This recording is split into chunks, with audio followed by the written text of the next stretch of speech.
Hello दोस्तों, स्वागत है आपका आपके अपने YouTube channel create wealth with Atul में। मैं हूं आपका दोस्त अतुल गोयल।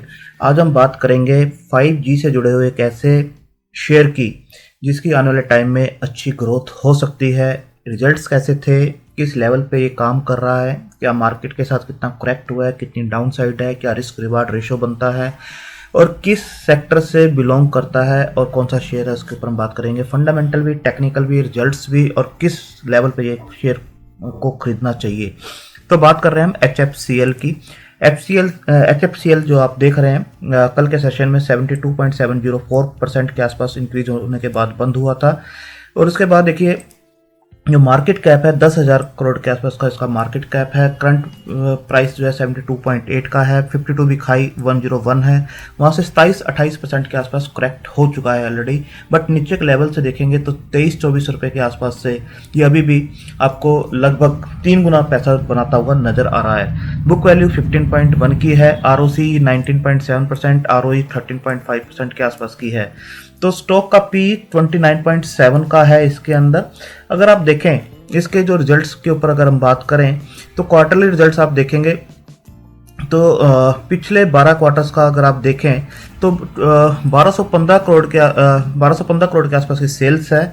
ऑपरेटिंग प्रॉफिट जो है 171 करोड़ का है, जो कि 12 क्वार्टर पहले देखेंगे तो 104 करोड़ के आसपास का था। वहाँ से बीच में काफ़ी डिप भी आया है कोविड के टाइम पर भी, और उसके बाद इंप्रूव होता हुआ नजर आ रहा है। अब क्या है कि ओपीएम परसेंटेज जो है पहले 9% था, जो किसी भी कंपनी के लिए मैटर करता है, जो मार्जिन्स होते हैं। उसके बाद यहाँ पर 14% के आसपास है। अब इस में क्या हुआ है कि शेयर प्राइस जो इतना नीचे आया है, पहले 15% के आसपास ये काम कर रहे थे, यहाँ पर 14% के आसपास है। पहले से जरूर इंप्रूव हुआ है ये। अगर पिछले दिसंबर क्वार्टर से देखें 13% के आसपास था, 14 के आसपास है, बट पिछले 2 क्वार्टर से ये डाउन हुआ है।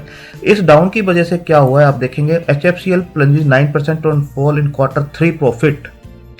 मार्जिन प्रेशर, मार्जिन का जो प्रेशर था जो मैंने आपको दिखाया 1% के आसपास का, उसकी वजह से HFCL जो है 9% गिरता हुआ नजर आया है। तो एक बाइंग अपॉर्चुनिटी है। आप देखेंगे नेट प्रॉफिट्स जो है किसी भी क्वार्टर के अंदर इनके माइनस में नहीं है, चाहे कोविड का पूरा टाइम इन्होंने निकाला है तो कहीं पे भी इनको माइनस फेस नहीं करना पड़ा है। और पिछले बार से भी आप देखेंगे तो 82 करोड़ के आसपास था, पिछले क्वार्टर में भी 82 था, और इस बार देखेंगे तो 78 के आसपास है। तो थोड़ा सा प्रॉफिट जरूर कम हुआ है, मार्जिन प्रेशर है, लॉजिस्टिक और रॉ मटेरियल कॉस्ट जो बढ़ी हुई है उसकी वजह से ये प्रेशर जरूर नजर आ रहे हैं। बट आने वाले टाइम में जैसे जैसे प्रेशर रिलीज होंगे, मार्जिन इंक्रीज होंगे, तो ये शेयर आपको यहाँ से भी 3 गुना होता हुआ नजर आएगा।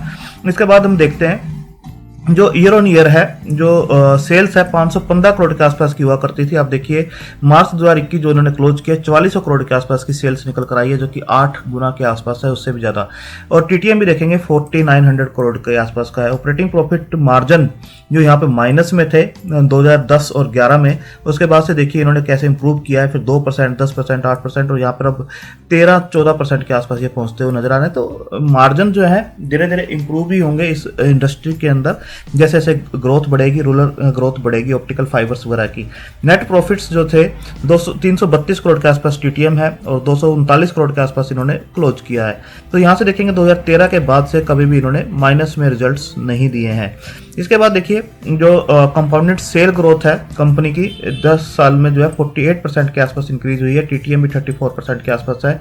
नेट प्रॉफिट्स जो है 10 साल में 37% से इंक्रीज हुआ है। TTM 107% के आसपास से इंक्रीज हुआ है।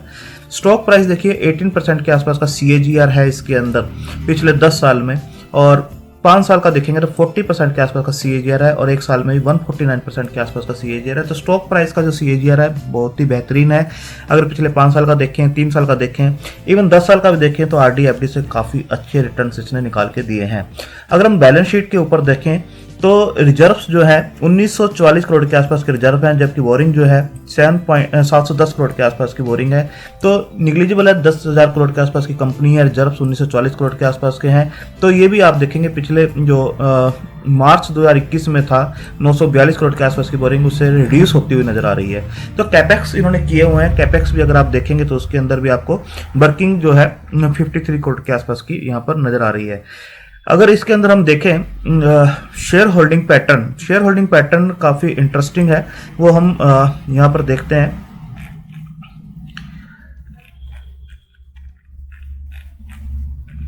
शेयर होल्डिंग पैटर्न, अगर प्रमोटर की होल्डिंग देखें तो यहाँ पर 42.5 के आसपास थी, थोड़ी रिड्यूस जरूर हुई है, यहाँ पर 39.23 के आसपास है। बट आप देखेंगे यहाँ पर जो इन्होंने प्लज किए हुए थे शेयर्स 42.5 में से 44.72 के आसपास की प्लजिंग थी इनकी, जो किसी कंपनी के लिए भी अच्छी नहीं मानी जाती है प्लजिंग। तो यहाँ पर देखेंगे 0% हो गई है दिसंबर 2021 में। ये काफ़ी बड़ा पॉजिटिव है कि कोई भी प्लजिंग अब इनके पास नहीं है। ये रिड्यूस होते होते इस टाइम दिसंबर 2021 में देखेंगे 0 हो चुकी है। इन्होंने सब प्लज शेयर जो थे निकाल लिए हैं।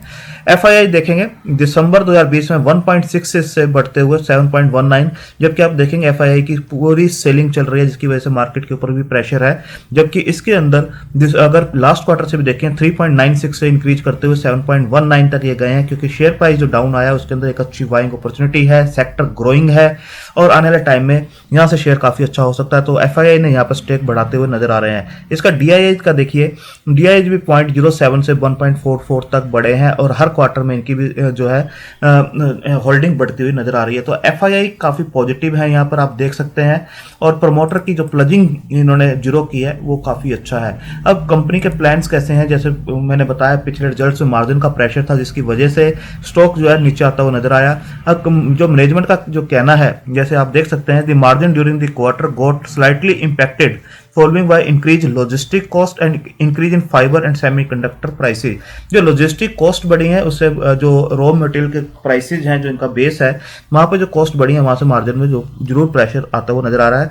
बट आप इनके फ्यूचर प्लान्स देखेंगे तो देख सकते हैं, company's board has approved the plan for expansion of fibre manufacturing capacity from 1 crore fibre kilometre per annum to 2.2 crore fibre kilometre. आप देख सकते हैं 1 to 2.2 पे जा रहे हैं। और consolidated optical fibre cable OFC manufacturing capacity from 2.47 crore to 3.47 crore fibre kilometre per annum with a overall capital outlay of about 425 crore.